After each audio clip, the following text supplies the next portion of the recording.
Bonjour à tous, bienvenue sur ma chaîne Home Devi Ayurveda. Je suis Anne-Sophie Cronin-Berger, praticienne en Ayurveda et aujourd'hui j'avais envie de vous parler de l'approche bioénergétique des dravyas.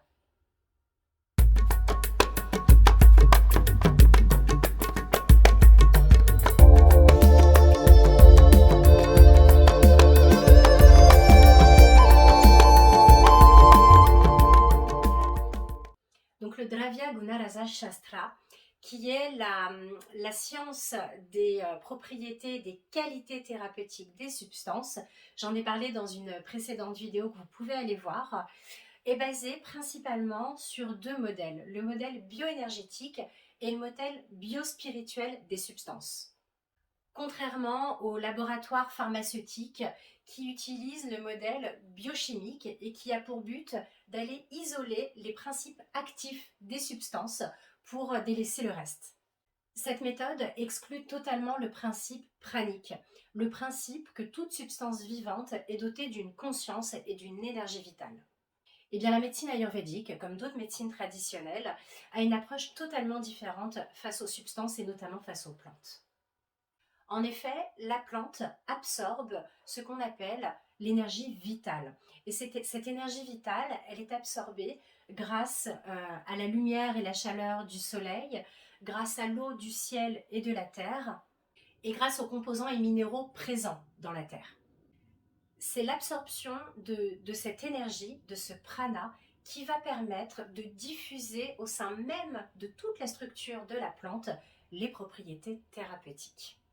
Il faut savoir que si vous ôtez une molécule au sein de cette plante, donc en l'occurrence en biochimie la molécule qui nous intéresse, c'est-à-dire le principe actif thérapeutique de cette plante, si vous ôtez cette molécule, eh bien elle va perdre en énergie vitale puisqu'elle va être séparée de la plante qui possède toute cette énergie vitale.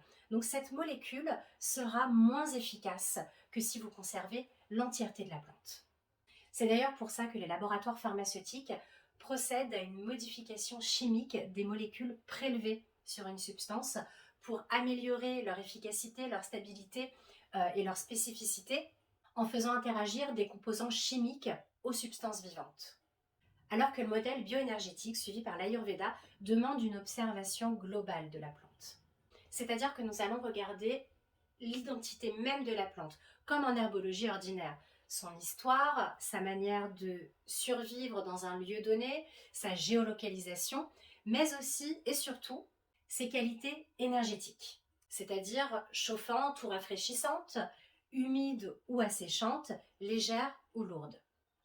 À cette analyse va s'ajouter le modèle biospirituel, qui va chercher à analyser la capacité de la plante à faire circuler l'énergie au sein même de la structure de cette plante grâce à sattva, rajas et tamas.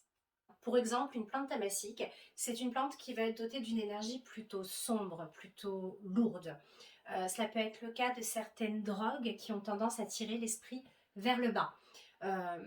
Et peut-être, elles peuvent être très dangereuses lorsqu'elles sont consommées par des personnes qui seraient non aguerries à ce type de plante. Ça peut être le cas de plantes sédatives qui contiennent des composants de morphine, comme l'opium par exemple. Les plantes rajasiques sont dotées quant à elles d'une énergie de mouvement. C'est des plantes qui permettent la mise en marche du métabolisme par exemple. Elles vont créer aussi de l'imagination, de la créativité. Elles peuvent aussi apporter d'une certaine manière une sensation de satisfaction et de contentement. Dans ces substances, on peut retrouver par exemple la caféine ou les feuilles de thé. Les plantes sattviques, quant à elles, sont des plantes qui sont dotées d'une énergie qui va permettre l'élévation de l'esprit, une lumière à l'esprit qui permet d'avoir une vision beaucoup plus éclairée. Alors ça peut être des plantes qui sont dotées de composants qui permettent d'apaiser l'esprit, mais sans le côté sédatif. C'est-à-dire que vous allez avoir une vision beaucoup plus claire, mais sans ce côté lourd ou somnolent. On peut retrouver par exemple des plantes comme l'ashwagandha ou yashtimadu, qui est le réglisse. Et ce sont des plantes aussi qui vont permettre de soutenir Ojas, l'immunité.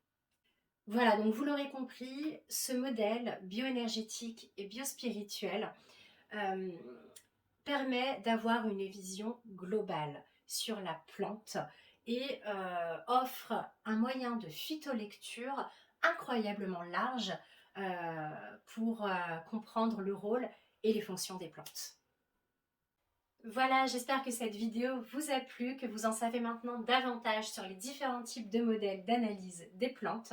Si le contenu vous a plu, n'hésitez pas à mettre un pouce bleu, à vous abonner à la chaîne Home Devi Ayurveda et si vous souhaitez être informé des prochaines sorties vidéo, pensez à activer la petite cloche. Je vous dis à bientôt et surtout, merci.